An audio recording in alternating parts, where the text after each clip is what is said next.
बिस्मिल्लाहिर्रहमानिर्रहीम। अस्सलाम वालेकुम नाज़रीन, आप देख रहे हैं द लास्ट आवर। मैं हूं यासिर रशीद और स्टूडियो मेरे साथ मौजूद हैं सीनियर सहाफ़ी राना मोहम्मद अजीम साहब। नाज़रीन, पाकिस्तानी सियासत में इस वक्त गर्मा गर्मी पैदा हो चुकी है। एक दूसरे पर दुश्मनाम तराजी से बात यहाँ तक आन पहुँची है कि इस सियासत के अंदर इदारों को घसीटा जा रहा है और उनके नाम को बदनाम करने की कोशिश की जा रही है। लेकिन इसके साथ साथ ये पाकिस्तानी सियासत में अपनी पॉइंट स्कोरिंग के चक्कर में आप जिस तरीके का तर्ज सियासत इस मुल्क के अंदर राइज कर रहे हैं, ये बहुत नुकसानदेह होगा। ये तमाम सियासतदानों को सोचना होगा। आज वज़ीर आज़म पाकिस्तान मियां मोहम्मद शहबाज शरीफ ने लाहौर के अंदर एंकर्स पर्सन और सहाफ़ियों से बातचीत की, उनके साथ मीटिंग की, जिसमें उन्होंने एतराफ़ यह किया कि मुल्क के अंदर महंगाई है, हमें बहुत सी मुश्किलात का सामना है, ओवरकम हम कर लेंगे। लेकिन साथ ही साथ उन्होंने इशारा भी दे दिया कि मुल्क की तारीख का बजट खसारा सबसे ज्यादा होगा, जो एक अलार्मिंग सिचुएशन है कि शायद ये हुकूमत इस मुल्क की मईशत पे सही तरीके से ओवरकम ना कर सके, इसे बेहतर डगर पर ना ला सके। साथ ही साथ वज़ीर आज़म ने यह भी कहा कि मुल्क के अंदर इस वक्त जो सूरत हाल और हिजान बरपा है उसको भी बेहतर करने की कोशिश करेंगे। वज़ीर आज़म से यह सवाल किया गया कि क्या आप ये समझते हैं कि मरियम नवाज साहिबा अपने जलसों के दौरान जिन शख्सियात का नाम लेती हैं, इदारों पर तनकीद किया करती हैं, क्या ये उनकी अपनी पॉलिसी है या ये पार्टी पॉलिसी है? उन्होंने कहा कि जोशे खिताबत में बात हो जाती है, आप इसको संजीदा ना लिया करें। हमारी पार्टी पॉलिसी हरगिज ऐसी नहीं है, ना ही मरियम नवाज साहिबा का वो मकसद होगा। लेकिन पाकिस्तान के जलसों में, सियासी जलसों में जिस तरह इदारों के सरबराहान के नाम लिए जा रहे हैं और इदारों को तनकीद का निशाना बनाया जा रहा है, इससे उन्हें सियासी फायदा हो या ना हो, लेकिन हमारे हमसाया मुल्क में इसका खूब चर्चा है। और हमसाया मुल्क में अगर इसका खूब चर्चा हो तो फायदा किसको होगा, ये एक सवालिया निशान है। बात का आगाज यहीं से करते हैं, राना साहब की तरफ बढ़ते हैं। राना साहब, हुकूमत और अपोजिशन के इख्तलाफात हैं। बहुत से लोगों की राय यह है कि सियासत को कभी हक और बातिल की जंग नहीं समझना चाहिए। ये सियासी हालात हैं, किसी के भी मुवाफिक हो सकते हैं, किसी के भी मुखालिफ हो सकते हैं। लेकिन हमारी मौजूदा सूरत हाल के तनाजुर में जिस तरह इदारों के ऊपर बहुतान तराजी की जाती है, आपको याद होगा माजी में बात करनी होती थी, दबे लफ्ज़ों में बात की जाती थी या बात को इग्नोर कर दिया जाता था, खामोशी को बेहतर समझा जाता था। लेकिन मौजूदा सूरत हाल में एस्टैब्लिशमेंट हो, बेधड़क उस पर बात करने लगते हैं, अदालतों के फैसले हो, उस पर बेधड़क बात होने लगती है। तो ये तर्ज़े सियासत जो है ये किस नहज पे ले जाएगा और इसका नुकसान किसको भुगतना पड़ेगा? बिस्मिल्लाहिर्रहमानिर्रहीम। अस्सलातु वस्सलामु अलैका या सय्यदी या रसूल अल्लाह, अस्सलातु वस्सलामु अलैका या सय्यदी या हबीब अल्लाह। देखें यासर, एक बात हमें गौर करना होगा, ये काम कब से शुरू हुआ।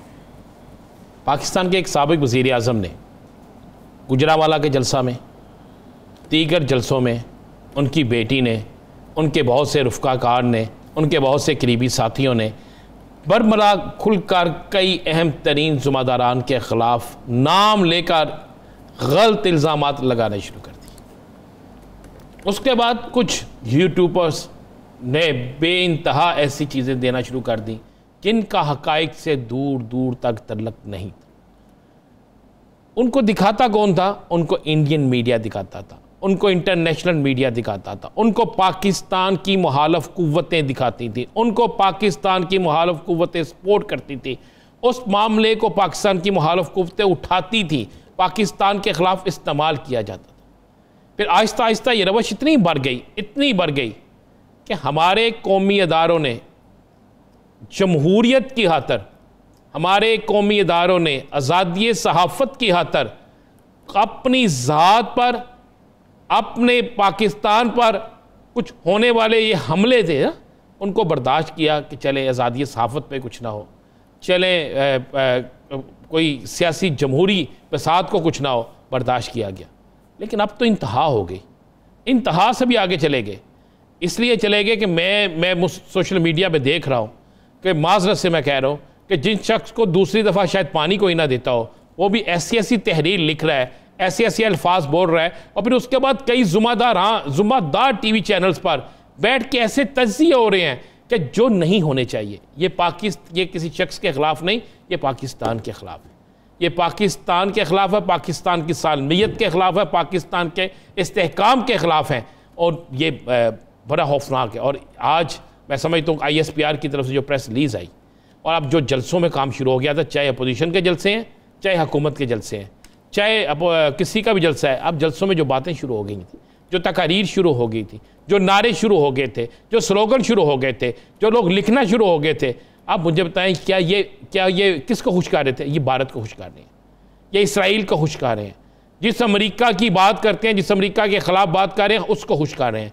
उन तमाम कुफ्तों को खुश करने की कोशिश कर रहे हैं जो पाकिस्तान को कमज़ोर देखना चाहती हैं, जो पाकिस्तान के अंदर अफरा तफरी पैदा करना चाहती हैं। पाकिस्तान की अफवाज पाकिस्तान को दुश्मन शिकस्त नहीं दे सका, अफवाज पाकिस्तान को दहशतगर्द शिकस्त नहीं दे सके, अफवाज पाकिस्तान को कई सुपर पावर्स जो अपने आप को कहते हैं शिकस्त नहीं दे सके, लेकिन अफवाज पाकिस्तान के खिलाफ प्रोपेगेंडा में पाकिस्तान के ही सियासतदान, पाकिस्तान के ही तजियाकार, पाकिस्तान के यूट्यूबर इस्तेमाल हुए। वो समझते हैं ये हमारे लिए शान है, वो समझते हैं ईजी है, लेकिन ऐसा नहीं होना चाहिए। ऐसा मैं समझता हूँ, मैं बतौर एक स्टूडेंट समझने सहाफ़त का एक छोटा सा तालिब इल्म होने की हैसियत से मैं समझता हूँ कि ऐसा नहीं होना चाहिए। इस पर हमारे अदारों को, हमारी गवर्नमेंट को वाज़ेह स्टैंड लेना चाहिए। जिस दिन पार्लियामेंट के इजलास में तकरीर में एक MNA साहब तकरीर फरमाते हैं, दूसरे MNA साहब तकरीर फरमाते हैं, अदारों पे तनकीद करते हैं, तो वज़ीर आज़म साहब को चाहिए था उसी दिन एक्शन लेना। उसके बाद जब जलसों में तकरीरें हुई, चाहे अपोजिशन चाहे हुकूमत, उसके बाद जो यूट्यूबर्स करते रहे, जो वैसे लोग बह के तजिया देते रहे, मैं कह रहा हूँ कि जिनको पता ही किसी चीज़ का नहीं वो करते रहे, तो फिर एक्शन होना चाहिए था, बिल्कुल एक्शन होना चाहिए। अगर कोई चीज़ गलत कहीं हो रही है जो पाकिस्तान के ख़िलाफ़ है, सबसे पहले पाकिस्तान, और पाकिस्तान जो है उसके लिए सबसे ज़्यादा शहादतें, सबसे ज़्यादा कुर्बानियाँ अफवाज पाकिस्तान की हैं। और अफवाज पाकिस्तान के किसी एक शख्स पर इल्ज़ाम लगाना, किसी एक शख्स पर तनकीद करना, झूठी तनकीद करना और झूठा इल्ज़ाम लगाना, अगर आपके पास कुछ हक़ाइक़ है तो वो सुनने के लिए तैयार है। अगर हक़ाइक़ नहीं है और आप झूठे इल्ज़ाम लगाते हैं, बुख्तान लगाते हैं, तो वो उन पर नहीं, वो पाकिस्तान पे लगते हैं और उसका खमाजा पूरी कौम को भुगतना पड़ता है। किस सूरत में? पाकिस्तान के कमज़ोर होने की सूरत में। अब मुझे बताएं, हमारे जो फ़ौजी जवान सर्दी नहीं देखते, गर्मी नहीं देखते, आंधी नहीं देखते, तूफ़ान नहीं देखते, सरहदों पे मौजूद हैं, वो क्या सोचते होंगे जब ये यूट्यूब पे या तजियाकार, जब सियासतदान ऐसी गुफ्तगू करते होंगे, क्या सोचते होंगे? मुझे पाकिस्तान का एक सियासतदान दिखा दें, एक सियासतदान जैसे आपके जाकर सरहद पर खड़े हो जाओ और तुम्हारी जान जानी है, तुम्हारी जान जा सकती है, मैं देखूंगा किस तरह खड़े होते हैं। ये सब जो है ना बल्ट प्रूफ गाड़ियों में फिरते हैं, इनके इर्द गिर्द लोग होते हैं, उनसे जाके पूछे जो बेचारे सरहदों पे ड्यूटी दे रहे हैं। हमारे जो फौजी जवान हैं, हमारे जो फौजी अफसरान हैं, हमारे जो ज़िम्मेदारान हैं, ईद अपने बच्चों के साथ नहीं मनाते यासर, ईद बॉर्डर पे मनाते हैं जाके, ईद सरहदों पे मनाते हैं जाके अपने फौजी जवानों के साथ। तो मुझे अफसोस होता है, ये नहीं होना चाहिए यासर जो हो रहा है, और इस पर बिल्कुल तमाम सियासी जमातों को इस पर मिल बैठकर कम से कम अपने अदारों का एहतराम करना चाहिए। राणा साहब, क्या वजूहात हैं?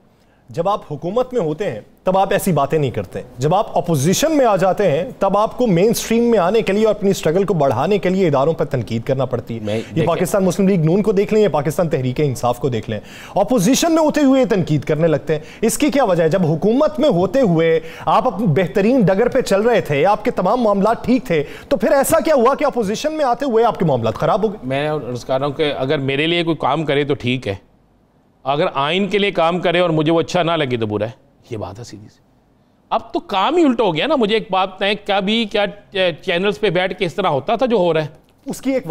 उसकी वजह यह है कि जब आपको लगे कि आपका मंजर नहीं बिखरा, जब आपको यह लगे कि आपकी रेटिंग नहीं आ रही, जब आपको यह लगे कि आप मेन स्ट्रीम में नहीं आ रहे, तब आप ऐसा नुक्ता उठाएं, वो वाला पहलू उठाएं जिस पे आप पे तनकीद भी हो। तनकीद होगी तो जाहिर बात है, बदनाम होंगे तो नाम तो होगा, तो इसलिए वो उस पहलू को ज्यादा उठाते हैं जिस पे ऊपर आते हैं। लेकिन इस पे जिम्मेदारी रियासत की बनती है, सिविलियन इदारों की बनती है, उनकी बनती है कि इनकी जबाबंदी करवाई जाए, एक मैकेनिज्म बनाया जाए। लेकिन खाली उनकी नहीं बनती, हमारी मौजूद अदालतों की भी बनती है। ये जिम्मेदारी मौजूद अदालतों की भी है, यह जिम्मेदारी उन अदारों की भी है जिनको रोकना चाहिए। हुकूमत की है, रियासत की है। और फिर अगर कोई टीवी चैनल उठ के उसको चलाना शुरू कर दे कि फलां शख्स गिरफ्तार हो गया, फलां शख्स को गिरफ्तार कर लिया गया, ये नहीं बताते क्यों गिरफ्तार किया गया, ये नहीं बताते उसने किसकी तजलील की। मैं अगर मेरी कोई तजलील करे तो मैं बर्दाश्त नहीं करता, मैं टीवी पे बैठ के बोलना शुरू हो जाता हूँ। तो आपको क्या हक है पाकिस्तान के अहम तरीन अदारे के किसी शख्स की तजलील करने का, क्यों झूठा इल्ज़ाम लगाने का?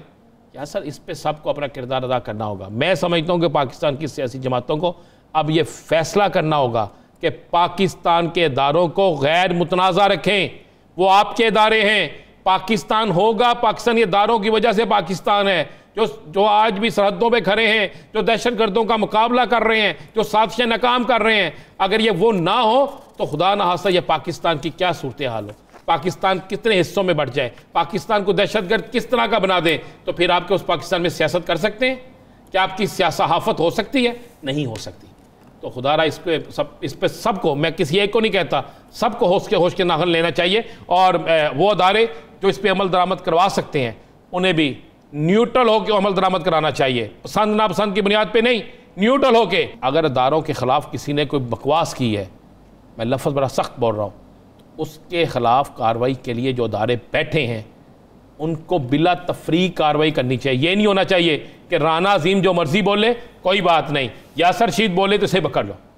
नहीं भाई, कोई भी हो हमारे इदारों के खिलाफ जो बात करेगा, झूठे इल्ज़ाम लगाएगा, उसको माफ़ी नहीं मिलनी चाहिए। आजादी सहाफत पे कदगन नहीं आनी चाहिए, लेकिन पैरामीटर होते हैं, पैरामीटर उछालने का नाम नहीं है। मैं वही बात कर रहा हूं, पैरामीटर्स होते हैं, उन पैरामीटर्स के अंदर रहकर आपके पास जो खबर है वो रिपोर्ट कीजिए। लेकिन ये देखिए कि जो आप खबर रिपोर्ट कर रहे हैं इसका फायदा कोई और तो नहीं उठा रहा, कोई दुश्मन मुल्क तो नहीं उठा रहा, हमारी रियासत को नुकसान तो नहीं हो रहा। खबर आप रिपोर्ट कीजिए, आपको आज़ादी है, लेकिन अखलाकियात का दामन भी थाम के रखिए और उसी तरीके से सहाफत को आगे बढ़ाइए, तो आपका भी नाम होगा और आपके सुनने वाले भी आप पे फख्र करेंगे। बसूरत दीगर बहुत से नाम हैं जो आए और चले गए, उनमें बहुत से सीनियर भी हैं, बहुत से जूनियर भी हैं, मैं खुद को बहुत से कमतर समझता हूं, लेकिन एक शख्स की राय, एक आम पाकिस्तानी होने के नाते सिर्फ पैगाम यह है, गुजारिश ये है कि उस रास्ते पे चलिए जो रास्ता बेहतरी की तरफ जाता हो, ना कि उस रास्ते पे चलिए जो खाई की तरफ जाता हो और आपको अंधेरा ही दिखाई देता। पाकिस्तान पहले मुकद्दम, हमें सबसे पहले पाकिस्तान और पाकिस्तान की हिफाजत करने वाले हमारे कौमी इदारे, उसके बाद सहाफत, उसके बाद कोई और चीज़। एग्री करता हूं आपसे। आगे बढ़ते हैं, बात कर लेते हैं पाकिस्तान तहरीक इंसाफ के तहरीक मार्च के हवाले से। अब 20 मई के बाद किसी भी दिन खान साहब कॉल दे देंगे।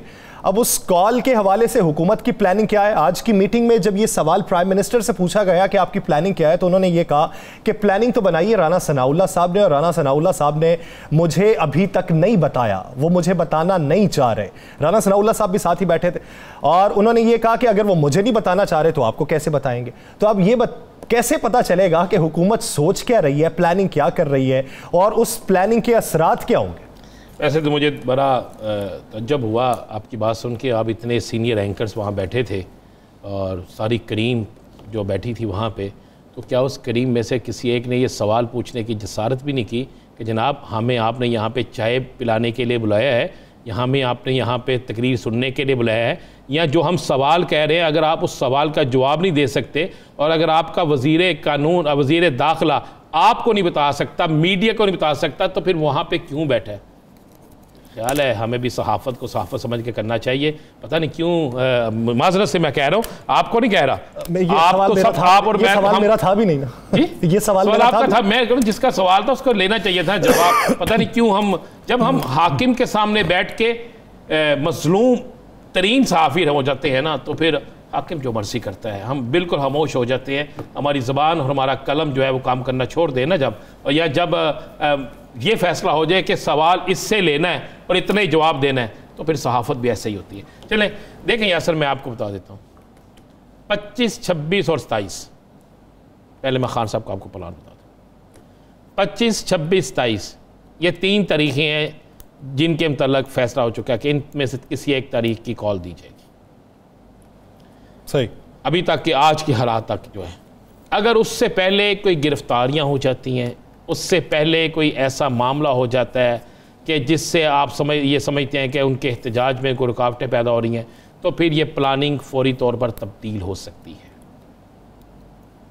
एक बार और आपको बड़ी खबर ब्रेक कर दूं, जिस तारीख का ऐलान किया जाएगा कि इस तारीख को आपने पहुंचना है, इस तारीख तक आपने आना है, तो उस तारीख से 2 दिन पहले इस्लामाबाद के अंदर इतने लोग पहुंच चुके होंगे कि इस्लामाबाद के चौक जो हैं, इस्लामाबाद की ग्राउंड्स जो हैं, वो मुकम्मल भर जाए। ये प्लानिंग में शामिल है। इसमें खाना जंगी के खतरात तो नहीं? बिल्कुल नहीं। मैं आपको एक बात मैं बड़ा क्लियर आपको बता दूँ, ये मैं आपको बिल्कुल मुसद्दका इतला दे रहा हूँ कि PTI के जो इजलास हो रहे हैं उनमें ये फैसला हो चुका है, ये फैसला हो चुका है कि अगर आगे से हुकूमत की तरफ से कोई तशद्दुद भी किया जाता है तो इनकी तरफ से कोई ऐसा काम नहीं होगा। मैं ये कह, इंटरनेशनल मीडिया मौजूद होगा, इन्होंने अपने मीडिया क्या अपने सोशल मीडिया पे दिखाने के लिए, अगर सोशल मीडिया पे आप ये समझते हैं कि वहाँ पे नेट बंद कर दिया जाए, सर्विस बंद कर दी जाती है, वाईफाई बंद कर दिया जाता है, उसका मुतबादल क्या करना है उसका अरेंज किया गया है। ये सारा कुछ मौजूद है। केपी के हज़ारा ये पोटोहार इस साइड से किस तरह कितने बजे लोग पहुँच जाएंगे। उसके बाद मैं आपको ये भी बता दूँ एक बार कि पहली दफ़ा ऐसा होगा कि बैक वक्त यासर बैक वक्त हर शहरों से इस तरह काफ़िले आएंगे कि इंतज़ामिया अपनी पूरे ज़ोर से रोकने के बावजूद भी उन्हें नहीं रोक सके। आपके पास इतनी पुलिस नहीं है, आपके पास इतनी फोर्स नहीं है। अगर आप थानों से निकाल के सारी पुलिस भी लगा देते हैं, आप बाकी जगहों से निकाल के फोर्सेस भी लगा देते हैं, तो फिर अमन व अमान की सूरत हाल ख़राब होगी। थानों में कौन रहेगा, बाकी मामला कौन देखेगा, बैंकों की सूरत हाल कौन देखेगा, स्कूलों, दरबारों, मस्जिदों के बाहर कौन खड़ा होगा। तो ये सारी प्लानिंग जो है, सारी चीज़ें जो हैं वो कर चुके हैं। और इन डेटों में मैं आपको बता रहा हूँ कि ये इस्लामाबाद मार्च जो है हो जाएगा। लेकिन मैं आपको ये भी इसका स्लोगन तो ये है कि नए इंतखाबात करवाए जाएं। वज़ीर आज़म ये कहते हैं कि हमारी आईनी मुद्दत 1 साल 2 माह है, इंतखाबात अपने वक्त पे होंगे। तो क्या आप इसका नतीजा जो है वो मानी खेज देखते हैं इस तहरीक का? देखिए, एक बात ज़हन में रखिएगा, ये है ख्वाहिश इमरान खान साहब की भी और ये है ख्वाहिश वज़ीर आज़म साहब की भी कि उनकी आईनी मुद्दत इतनी है। अगर उनकी आईनी मुद्दत इतनी है तो ये आईनी मुद्दत तो इमरान खान साहब की भी थी। और आईनी मुद्दत के मुताबिक तो ये उस वक्त अपोजिशन ये मुतालबा कर रही थी कि फौरी नए इलेक्शन, याद है ना आपको? जी जी। तो फिर उस वक्त आईनी मुद्दत का इन्हें ख्याल क्यों नहीं था? और उसी आईनी मुद्दत का इसाक डार साहब को ख्याल क्यों नहीं है? उसी आईनी मुद्दत का और बहुत से लोगों को ख्याल क्यों नहीं है? भाई मैं आपको फिर बार बार कह रहा हूँ, हर सूरत में इलेक्शन इसी साल होंगे, हर सूरत में। अगर आप ये कहें कि इलेक्शन अगले साल होंगे, नहीं, इसी साल होंगे इलेक्शन। हर सूरत में इलेक्शन होंगे, इसी साल में इलेक्शन होंगे। और ये किसी की ख्वाहिश पे नहीं, मौजूदा हालात के मुताबिक, मौजूदा स्नैरियो के मुताबिक, मौजूदा हालात में इसके अलावा कोई हल नहीं है यासर। ये फैसला अब हुकूमत क्या करेगी मैं आपको बताऊँ। हुकूमत क्या करेगी? हुकूमत ने अपना प्लान ABC बना रखा है। एक प्लान है गिरफ्तारियों का, उसमें लिस्टें तैयार हैं, उसमें हर चीज़ तैयार है। उसका फैसला किस तरीके से किया जाएगा, स्पेशल ब्रांच से कौन सी लिस्टें ली जाएगी, IB से कौन सी लिस्टें ली जाएंगी, उसके बाद मुतहर्रिक कारकुन कौन होंगे, क़यादत कौन होगी, क़यादत में किन किन को गिरफ्तार किया जा सकता है, किन को घरों में नज़रबंद किया जा सकता है, किस तरह को किया जा सकता है। और मैं आपको ये भी बता देता हूँ, ट्रांसपोर्टरों को आज से ही कह दिया गया है कि आपने ट्रांसपोर्ट नहीं देनी, ये सख्ती से कह दिया गया।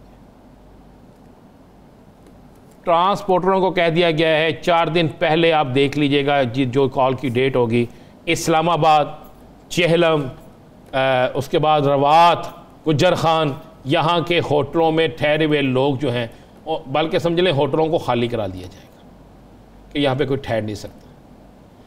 उसके बाद प्लान B जो है वो ये है कि अगर वो देखें कि गिरफ्तारियाँ हो गई और तहरीक का जोर टूट गया, तो फिर हुकूमत ये दिखाने के लिए कि जनाब हम तो पुरअमन एहतजाज की राह में रुकावट नहीं है, तो फिर एहतजाज के जाने वालों को जाने दिया जाएगा। रुकावटें खरी ज़रूर की जाएंगी, लेकिन उन्हें जाने दिया जाएगा। और फिर ये शो किया जाएगा कि खान साहब की कॉल के बावजूद भी इतने लोग इस्लामाबाद नहीं पहुंच सके। ये है प्लान B। और प्लान C जो है वो बड़ा खौफनाक है। प्लान C में गिरफ्तारियां, लाठी चार्ज, ये दोनों चीज़ें मौजूद हैं। और ये उस सूरत में है जब हुकूमत देखेगी कि ये पुरतशद्दुद मामला, पुरतशद्दुद जो है उस तरफ जा रहे हैं। अब ये पिंडी का जलसा जो है इसको देखा जाएगा कल कि पिंडी का जलसा कैसा होता है।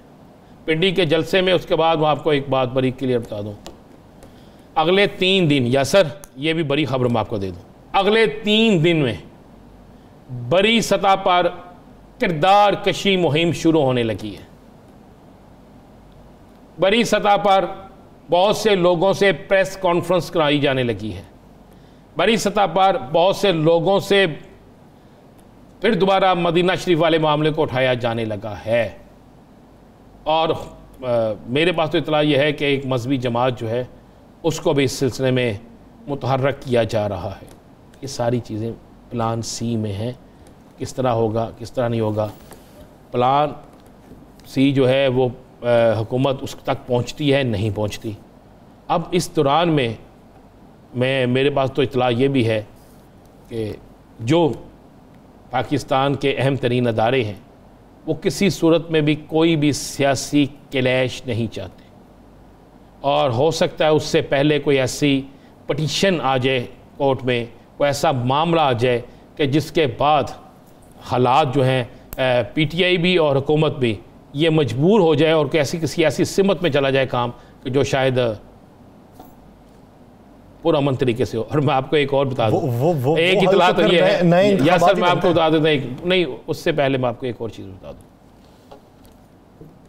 सैलाब का बहुत बड़ा खतरा है।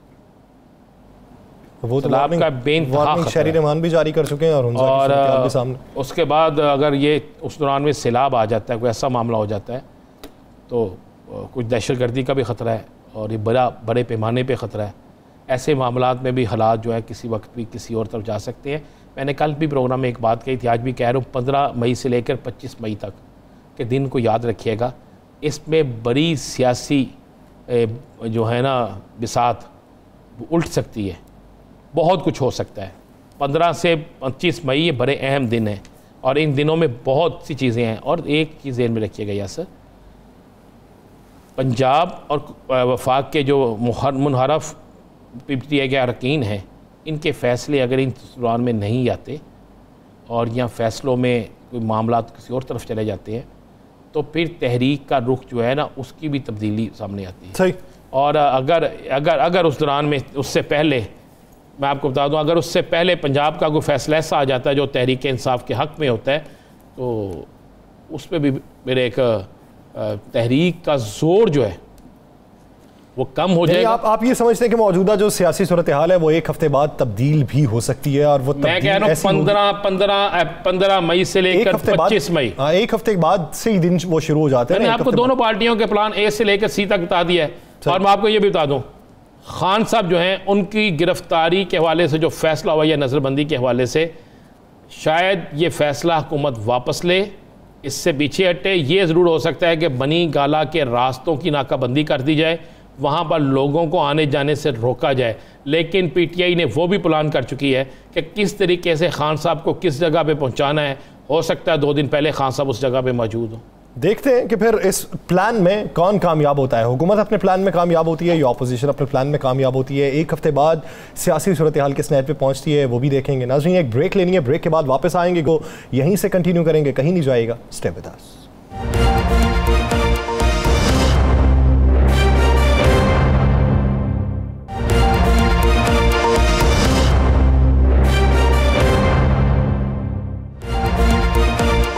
ब्रेक के बाद एक बार फिर से खुशामदीद। नाज़रीन, जिस तरह ब्रेक से पहले हमने दोनों जानिब के प्लान्स का जिक्र किया, पाकिस्तान तहरीक इंसाफ का भी और मौजूदा हुकूमत का भी, पाकिस्तान तहरीक इंसाफ की तहरीक का और मौजूदा हुकूमत का तहरीक को रोकने का।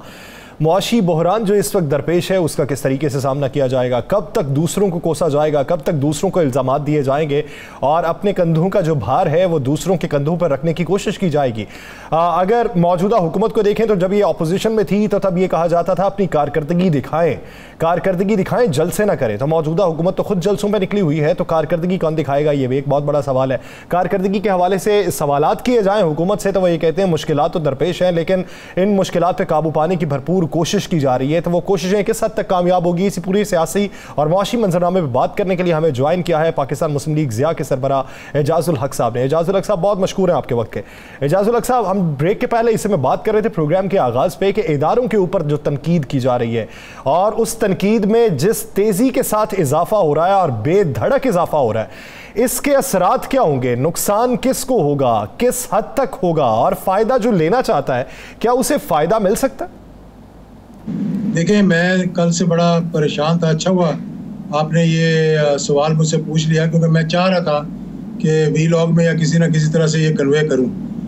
कल की जब से ये खबर देखी है और जिस तरह से तनकीद हुई है, पहली बात तो ये है कि लोगों का, देखें, ये सारी चीज़ें जो होती हैं, जो इज़्ज़त, जो वक़ार, जो अदारों का एहतराम और जो मोहब्बत हमें मैंने कल एक ट्वीट भी किया था, पता नहीं आपने देखा कि नहीं, कि मैं हमारी पूरी फैमिली सिनफ आन का आखिरी किस्त देख रही थी, सब बैठ कर रो रहे थे वहाँ पे।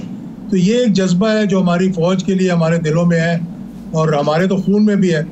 लेकिन बात यह है कि जब जिन लोगों ने आप पे तनकीद की और सरेआम तनकीद की और जलसों के अंदर तनकीद की और वीडियो लॉग्स के अंदर तनकीद की और पार्लियामेंट के अंदर खड़े होकर तनकीद की और वो अल्फाज इस्तेमाल किए, मैं समझता हूँ किसी हिंदुस्तानी की जरूरत नहीं हो सकती कि अपनी फ़ौज के खिलाफ ऐसी बात करे वो।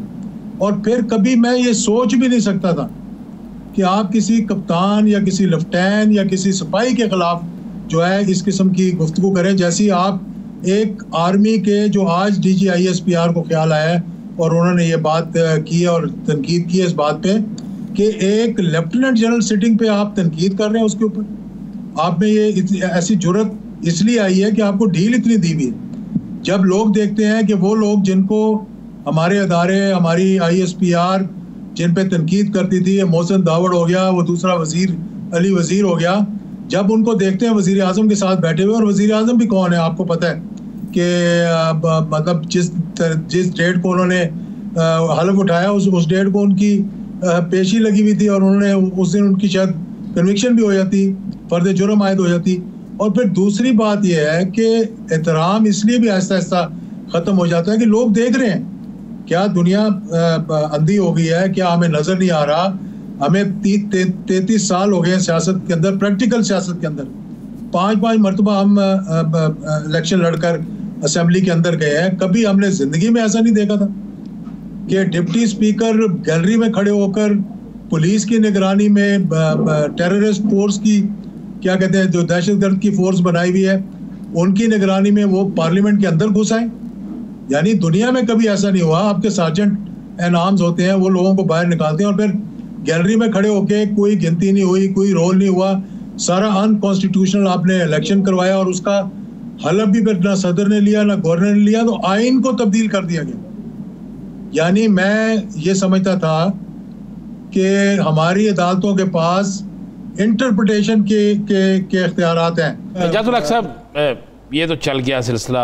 हमारे अदारे हमारे लिए सबसे मोहतरम है। अदारे होंगे तो पाकिस्तान होगा। मैंने आपका ट्वीट भी पढ़ा और हमें अदारों की इज़्ज़त रिस्पेक्ट सबसे पहले करनी चाहिए और ये हर सियासी जमात को ये सोचना चाहिए, बल्कि इस पर अमल करना चाहिए। और जो इस पर अमल ना करे, मैं समझता हूँ कि उसके साथ उसी तरह निपटना चाहिए जैसे किसी मुल्क दुश्मन के साथ निपटा जाता है। अदारों का एहतराम बना। इजाज़ुल हक साहब, आपसे बात होती रही, चलता रहा, आपके बहुत से अंदाजे थे और बहुत सी ख़बरें थीं, लेकिन हमारे भी, आपके भी और बहुत से लोगों के, तज़कियाकारों के बहुत से अंदाजे गलत निकले। अब आप क्या समझ रहे हैं कि इमरान खान का मार्च, क्या ये जिस चीज़ के लिए मार्च कर रहे हैं, आपको नज़र आता है कि इलेक्शन इसी साल हो जाएंगे? देखिए, मैं ये नहीं कह सकता कि इलेक्शन इस साल होंगे कि नहीं होंगे। मेरे ख्याल में दो राय सामने आ रही हैं।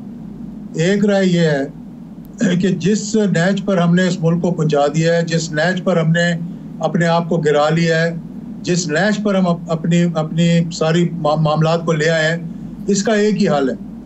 आप इमरान खान को पसंद करें, आप उसे ना पसंद करें, आप किसी और सियासतदान को पसंद करें ना करें, मैं समझता हूँ कि एक ही हल है इस सारे मसले से निकलने का, और वो हल ये है कि बजट के फौरन बाद, with in weeks of the budget, यानी 1 वीक और 2 वीक्स, असेंबलियाँ तहलील की जाएं, इंटरम गवर्नमेंट लाई जाए सबकी मुशावरत के साथ, और अक्टूबर में इलेक्शंस करवा दिए जाएं। इसमें मैं समझता हूँ कि मुल्क की मईशत के लिए भी ये बेहतर है, मुल्क के अदारों के लिए भी ये बेहतर है।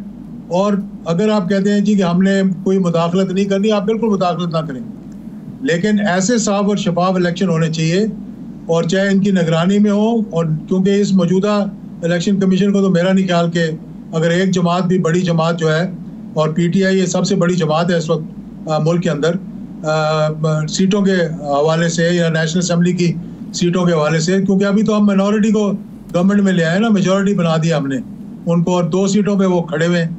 तो फौरी तौर पर इलेक्शंस को अगर ऐलान कर देंगे, मैं समझता हूँ कि हमारी मईशत का भी मामला सीधे हो जाएंगे। हमारे इजाज़ुल हक साहब, ये तो आपकी ख्वाहिश है और आपको लगता भी ये है कि ये फॉर्मूला है वो है जो मुल्क को बेहतरीन डगर पे डाल सकता है, लेकिन आप हालात क्या देख रहे हैं? दोनों तरफ के अगर तजादात देखें और दोनों तरफ की अगर हट धर्मी को देखें तो आपको लगता है कि इलेक्शन जो है वो कबल अज़ वक्त हो सकते हैं? कबल अज़ वक्त तो मैं कह रहा हूँ वो तो होंगे ही होंगे। मैं कह रहा हूँ जितना जल्दी हो जाए, और मैं समझ रहा हूँ कि ये अदारों की भी सोच इस वक्त यही होनी चाहिए और हुकूमत की भी सोच इस वक्त यही होनी चाहिए कि जब आप अपने घरों से बाहर ही नहीं निकल सकते हैं, आप कहीं बाहर जाते हैं तो आपके पीछे नारे कसे जाते हैं, ईद की नमाजें आप अपने घरों में छुप के पढ़ रहे हैं, तो किस तरह से आप इस मुल्क को चलाएंगे? किस तरह से अपनी इज्जत को बहाल करेंगे? यानी बात यह है कि आपके लिए भी ये है, और मेरा ख्याल है अब ये सोच आ गया है। साहब डार साहब ने ये बयान दिया है और दीगर कुछ सियासतदानों ने भी ये बयान दिया है जो कि सीनियर मौजूदा हुकूमत के अंदर मौजूद हैं कि फौरी तौर पर जो है वो इलेक्शन करवा दिए जाएं या इसी साल 2022 के अंदर अंदर इलेक्शंस हो जाने चाहिए। मैंने पहले भी ये कहा था जब हुकूमत को रजीम चेंज की जा रही थी, ये कह लें, कोई लफ्ज़ मैं भी इस्तेमाल कर लेता हूँ, उस वक्त भी मैंने ये सजेशन दी थी, बहुत से लोगों को दी थी, बहुत से लोगों तक पहुँचाई थी, हुकूमत को भी, अपोजिशन को भी, अदारों को भी, जहाँ तक मेरी पहुँच थी मैंने पहुँचाई थी कि आप इस सारे मसले का हल ये ना समझें कि आप हुकूमत को हटाकर तो ऐसी हुकूमत ले आएंगे जिसको बैगेज को ही नहीं आप संभाल सकेंगे। ये देखें ना, मैं एक बात करना चाहता हूँ यहाँ पर, अगर आप थोड़ा सा मुझे टाइम दें 1 मिनट का, जी कि पाकिस्तान की तारीख को अगर हम देखें, जब से बैरूनी मुदाखलत, साजिश का लफ्ज़ नहीं इस्तेमाल करते, मुदाखलत का कर लेते हैं, जब से बैरूनी मुदाखलत शुरू हुई, सबसे पहली बैरूनी मुदाखलत 1988 में हुई थी जब रेगन ने गुलाम इसहाक खान को ख़त लिखा था कि वी लुक फॉरवर्ड टू मोहतरमा बेनज़ीर भुट्टो, यानी कि वो वज़ीर आज़म बने और वो हम उनको इनवाइट करें अपने यहाँ पर दौरे पर आने के लिए। उस वक्त एक कैच 22 की पोजीशन हुई थी, सीटें पूरी नहीं थी, लेकिन फिर उनको हुकूमत दे दी गई। उसके बाद अंदरूनी मुदाखलतें होती रही, बैरूनी नहीं हुई। फिर उसके बाद 2007 के एंड में जाकर हमारा लेवल प्रेसिडेंट से सेक्रेटरी ऑफ स्टेट की लेवल पे पहुंच गया, जब उन्होंने कॉन्डोलीसा राइस ने हमारे सदर के साथ रात के 2 बजे, रात के 2:30 बजे, रात के 3 बजे उनको उठाया गया, उनको ले जाया गया अबू धाबी। तो वो एक बैरूनी मुदाखलत हुई जिसका नतीजा ये निकला कि फिर ऐसे लोगों को हम पे मुसल्लत किया गया, डायरेक्टली या इनडायरेक्टली कह लें, क्योंकि इलेक्शंस तो कोई मानते हैं, कुछ लोग नहीं मानते, कि उसके बाद बैरूनी मुदाखलत अब देखने में आ रही है। यानी वो एक एनआरओ किया था परवेज मुशर्रफ साहब ने और आज तक कौम उसको भुगत रही है। अब हमने कितने एनआरओ किए हैं इस दफ़ा? हमने 6 एनआरओ किए हैं इस दफ़ा। आप देख लें, मैं मतलब अगर गलत होऊंगा तो मुझे बेशक पकड़ लिया जाए। इस वक्त नवाज शरीफ साहब सजा याफ्ता है, शहबाज शरीफ साहब की पेशियाँ हो रही थी, हमजा की पेशियाँ हो रही थी, मरियम सफदर जो है वो सजा याफ्ता है। उसके बाद आसिफ अली जरदारी के केसेस सिर्फ पीडीएम से अलग होने के लिए इनको थोड़ी सी ढील दी गई थी, केसेस थोड़े पेंड कर दिए गए थे इनके। और फिर उसके बाद हजरत मौलाना फजल रहमान साहब के भी कोई डेरा इस्माइल खान में ज़मीनों का मसला था और उस पर उन्होंने, जब नैब ने उनको बुलाने की कोशिश की तो उन्होंने कहा मैं GHQ के गेट नंबर 4 के सामने धरना दूंगा जाके, और फिर उनको भी ढील दे देगी। भाई 6 लोगों को आप एनआरओ दे रहे हैं, आप क्या समझ रहे हैं इस मुल्क को कहाँ लेकर जा रहे हैं? ये बैगेज मैं उठाऊंगा सारा। इजाजुल हक साहब, आपने मौलाना फजलुर रहमान साहब की बात की है। इस सारे सिनेरियो में मौलाना साहब आज का बड़े खामोश हैं। क्या मौलाना साहब को उनकी मर्जी के मुताबिक हिस्सा नहीं मिला? नहीं, माशाल्लाह 4 वजारतें उनके पास हैं, सारी हाईवेज उनके पास हैं, मजहबी अमूर उनके पास हैं, और सुना 2 और भी कोई वजारतें हैं। वो सदर बनना चाह रहे हैं और आसिफ अली जरदारी भी सदर बनना चाह रहे हैं, क्योंकि वो सारे समझ रहे हैं कि थोड़े अरसे के लिए मुझे इम्यूनिटी जो है वो मिल जाएगी और मेरे से पूछ-गुछ जो है वो नहीं होगी। अभी JIT की रिपोर्ट आज आई है सोशल मीडिया पे, ज़रा उसको देख लें कि किस तरह से मनी लॉन्ड्रिंग हुई है। Government of Sindh is involve in money laundering, वो JIT की रिपोर्ट है, मेरी इजाजुल हक की रिपोर्ट नहीं है। तो बात यह है, देखें इस मुल्क को हमने बड़ी कुर्बानी दे के बनाया है, ये कोई मजाक नहीं है कि आप इस मुल्क के साथ मजाक शुरू कर दें, आप ऐसे लोगों को लाकर बैठा दें जिनका ना अगला है ना पिछला है। तो आपको नजर क्या आ रहा है इजाजुल हक साहब? आपके बड़े अहम हल्कों में तलकात है, बड़े अहम हल्कों साहब की गुफ्तगू होती है, आपको आइंदा आने वाले दिनों में नजर क्या आ रहा है? मैं कह रहा हूँ अगर better sense will prevail after the budget N interim government will be formed elections will be called. और मैं ये अपील भी करता हूँ हुकूमत से भी, अपोजिशन से भी, इमरान खान से भी, कि इस मसले पर बैठकर बात करें, एक अच्छी इंटरम, साफ और शफाफ इलेक्शंस। और ये जो चीज़ें रिवर्स करने की कोशिश की जा रही है ना, मौजूदा हुकूमत के पास मैंडेट नहीं है। ये सिंध हाउस में लोगों को बिठाकर 25-25 करोड़ रुपए देकर आप समझते हैं कि आप वजीर आजम बन जाएंगे, वजीर आला बन जाएंगे, गैलरियों के अंदर से इलेक्शन करवा के, यानी कि अनकॉन्स्टिट्यूशनली। यानी पाकिस्तान की तारीख में, दुनिया की तारीख में ऐसे नहीं हुआ कि पुलिस को बुलाकर 200, 300 पुलिस बुलाकर, और नेज और येस की जो गैलरीज थी जहां पर उस वक्त की हुकूमत ने जाना था वोट डालने के लिए, उसके आगे पुलिस वाले खड़े कर दिए थे। आखिर में उनको धकेल कर बाहर निकाल दिया, परवेज इलाही के हाथ पांव तोड़ दिए गए।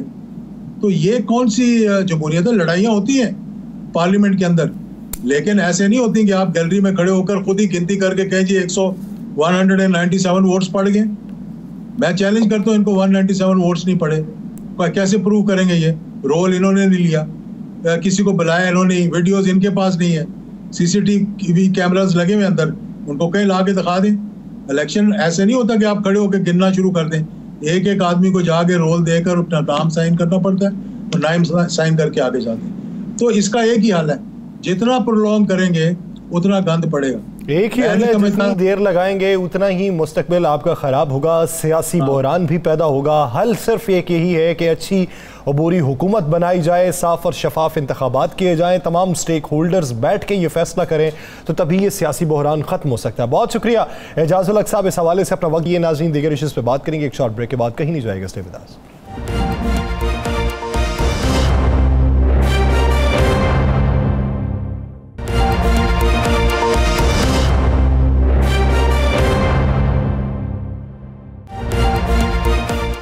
ब्रेक के बाद एक बार फिर से खुशामदीद नाज़रीन। इस वक्त जो मौजूदा सियासी सूरत हाल है, मौजूदा जो हुकूमत है, जो इत्तेहादियों के सर पर बड़ी हुई हुकूमत है, इस हुकूमत को मुश्किलात क्या दरपेश हैं? वजारतों की तकसीम के हवाले से पाकिस्तान मुस्लिम लीग नून और पाकिस्तान पीपल्स पार्टी में जो मुआहिदा हुआ, अभी जो पाकिस्तान पीपल्स पार्टी की जानिब से पेशकश की गई, उस पेशकश पर किस हद तक अमल दरामद हो चुका है या अभी तक हिचकिचाहट दिखाई जा रही है? राना साहब की तरफ बढ़ेंगे। राना साहब, पाकिस्तान पीपल्स पार्टी को पंजाब में क्या उनकी मंशा के मुताबिक हिस्सा मिलेगा या फिर पाकिस्तान मुस्लिम लीग नून की ख्वाहिश के मुताबिक? देखिए, पाकिस्तान पीपल्स पार्टी को उनकी मंशा के मुताबिक हिस्सा इसलिए मिलेगा कि मुस्लिम लीग नून को वो हिस्सा देना पड़ेगा वफाक में सर्वाइव करने के लिए, वफाक में अपने आप को साथ लेकर चलने के लिए, वफाक में पीपल्स पार्टी को साथ लेकर चलने के लिए।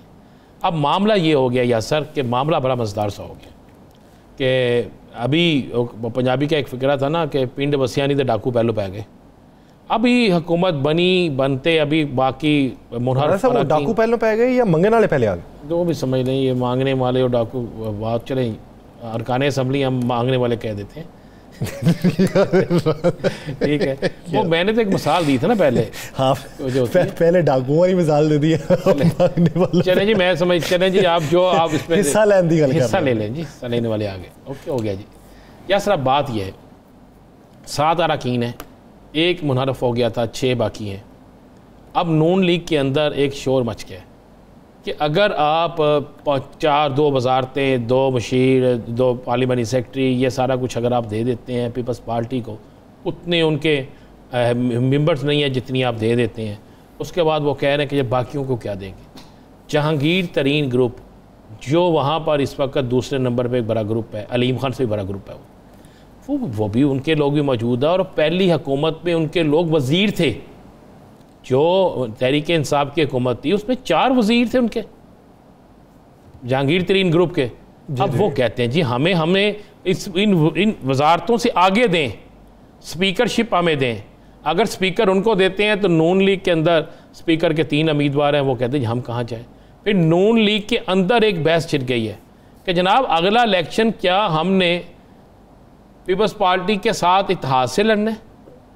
वो कहते हैं जी नहीं, इत्तेहाद से लड़ना, हमने एक दूसरे के खिलाफ इलेक्शन लड़ना है। उनका फिर एक दूसरे के खिलाफ इलेक्शन लड़ना है तो पंजाब में हम पीपल्स पार्टी को इतना हिस्सा क्यों दें?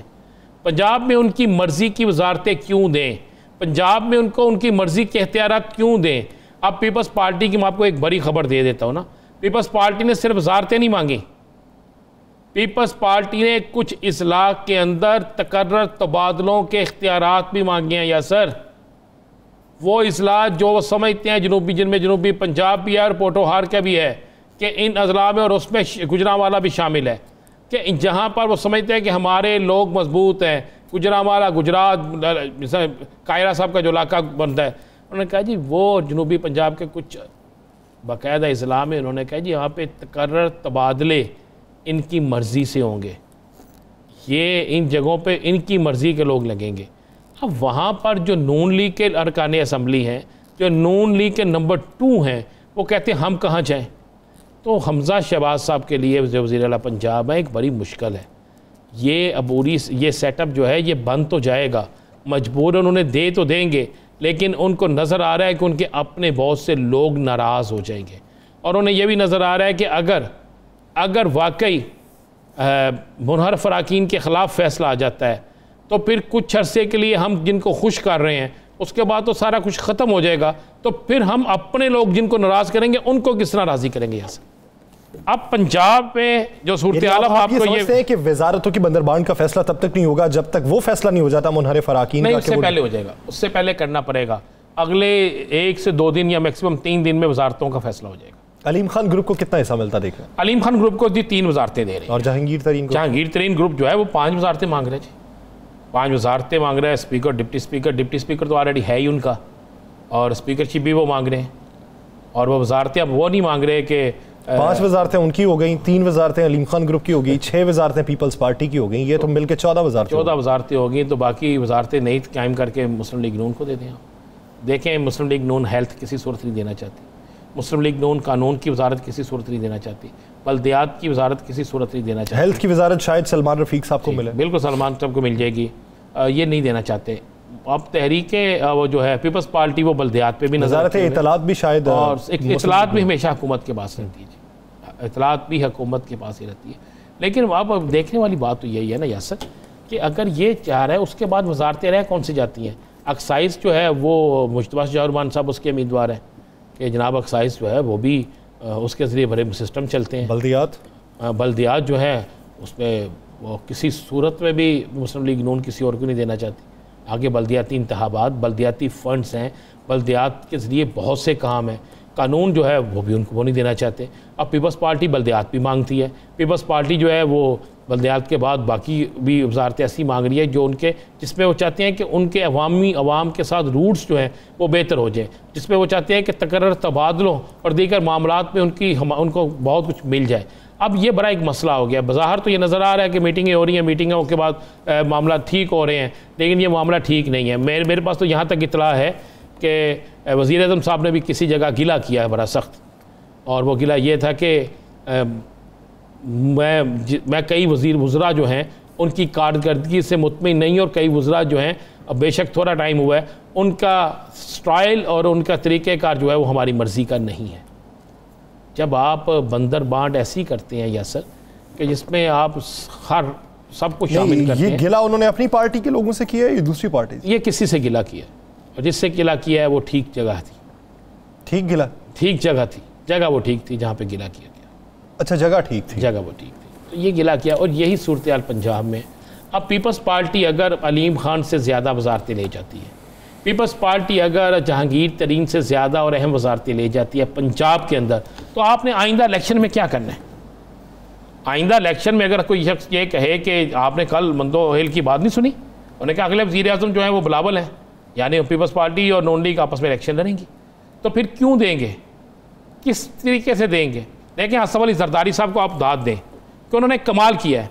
उन्होंने MKM उनके खिलाफ सबसे बड़ी जमात थी सिंध के अंदर, उन्होंने उनको राम करने के लिए गवर्नरशिप वफाक से ले दी, बाकी चीज़ें जो लॉलीपॉप है वो चलता रहेगा। पंजाब के अंदर अपने बंदों को उन्होंने बलैज कर लिया, मरकज़ में हुकूमत उनको दे दी, कुछ वजारतें खुद ले ली, गालियाँ, जुर्म, इल्ज़ामात उनके ज़ुम्मे, बाकी चीज़ें अपने पास रख लें। अब इस सारे जलसे जुलूसों में या अवामी नफरत में किसके जा रही है? वो मुस्लिम लीग नून को जा रही है। अगर आटा महंगा है या मुस्लिम लीग नून के लिए। आज तो आपको पता है, आज तो 200 रुपये तक चला गया प्याज भी। आज टमाटर का रेट तो चलो इतना नहीं बढ़ा, लेकिन प्याज 200 रुपये किलो तक चला गया। मुर्गी का गोश्त तो नायाब हो गया। अब तो वो जिसे कहते हैं ना, बीमार हो तो इसको कोई अच्छी चीज़ खिलानी है तो मुर्गे का गोश्त जो है वो अब गरीब आदमी के पहुँच से दूर हो गया। अब एक दिन की दिहाड़ी मुर्गी के 1 किलो गोश्त के बराबर हो गया यासर, ये हिसाब हो गया। आटा आपका महंगा है, ये बातें खान साहब तक नहीं पहुंच रही हैं। ये खान साहब कर रहे हैं, नहीं ये बातें खान साहब तक नहीं पहुंच रही, वो ये कहते हैं मीडिया नहीं बताता। नहीं, खान साहब शायद जिस मीडिया की बात सुनना चाहते हैं, जिस मीडिया से वो बात सुना। हमने कल भी महंगाई पे बात की, इसलिए नहीं, खान साहब की हुकूमत उस वक्त भी करते थे। कोई भी हुकूमत होगी करेंगे, हम तो आवाम की आवाज़ बनेंगे, आवाम जो चाहती है वो करेंगे। आज मैं आपको बता रहा हूँ, आज मैंने एक बाज़ार में गया तो मैं जान के गया कि वहाँ पर लोगों को तासरात रहे, तो लोग चीख रहे थे, अभी कितने दिनों में आए हुए, लेकिन लोगों ने चीखना शुरू कर दिया। मुझे तो एक शख्स ने यहाँ तक कहा कि राना साहब ये हम तो डर रहे हैं कि पेट्रोल की कीमत बढ़ गई तो फिर ये चीज़ें कहाँ चली जाएंगी, फिर तो गरीब आदमी खाना नहीं खा सकेगा, आटा नहीं मिलेगा, आगे पेट्रोल की कीमत बढ़ेगी। इसका किसी हद तक उन्होंने, वज़ीर आज़म ने कहा भी है, उन्होंने कहा जी 70 से 80 अरब रुपया अभी तक बोझ है। फिर सवाल किया गया बोझ तो कौमी खजाने पे है, ये बोझ कब तक बर्दाश्त करेंगे। उन्होंने कहा जी ये पुरानी हुकूमत छोड़ गई। ये नहीं वजह किया कि पुरानी हुकूमत अगर कीमत ना बढ़ा के मुल्की खजाने पे बोझ डाल गई है, बारूदी सुरंगें बिछा गई है, तो आप भी उसी हिकमत अमली पे अमल पैरा है। आपके पास कौन सा नुस्खा कीमिया है कि आपने अपनी जेब से दे दी है। तो इसका मतलब ये हुआ कि ज्यादा देर तक ये बर्दाश्त नहीं। मेरी जो वज़ीर आज़म माजरत से ये कहे कि मैं अपने कपड़े बेचकर आटा आपको सस्ता दूंगा, ये क्यों नहीं कह रहे वो कि मैं बेचूंगा लंदन के फ्लैट चाहे जिसके भी हों, मैं बेचूंगा रायवेंड की जमीन मैं बेचूंगा फलां, नहीं जिसके भी हों भाई के हों, जिसके भाई तुम है ना, क्यों नहीं कहा उन्होंने। आप ये कहें कि मैं उन लोगों से जिन्होंने लूटा उनके पेट से पैसे निकाल के गरीबों के हकूक दिलाऊंगा। आप ये बात कहें कि करप्शन करने वालों से पैसे वापस लूंगा। आप कह रहे मैं अपने कपड़े उतार के बेच दूंगा, और कपड़े बेचकर मैं भाई कपड़े बेच के 5 किलो आटा आ जाएगा, 10 किलो आ जाएगा, 20 किलो आ जाएगा। केपी के छोटा है, सिंध छोटा है, बलूचिस्तान छोटा है, पंजाब छोटा है, किस को देंगे आप। देखिए ये बड़ी चीज़ें हैं, हमें हमारे हुक्मरानों को भी हमसे मजाक करने की आदत छोड़नी चाहिए और आवाम पे तवज्जो देनी चाहिए, और फिर ही जाके ये मामला हल होंगे। तवज्जो देनी चाहिए, तवज्जो किस तरीके से दी जाएगी, अब तक कितनी तवज्जो दी गई है और खुलूसे दिल से किसने तवज्जो दी है, ये तो अवाम भी बेहतर जानते हैं। ये सियासतदानों को सोचना होगा कि सियासी मफादात को बालाए ताक रखते हुए जो भी काम करना है अवाम फलाह बहबूद के लिए कीजिए, तो अवाम भी आपको सराहेंगे, सर आंखों पर रखेंगे। नाज़रीन, द लास्ट स्टार से मुझे और राना अज़ीम साहब को दीजिए इजाज़त। अपना बहुत सा ख्याल रखिएगा। अल्लाह ने के बाद।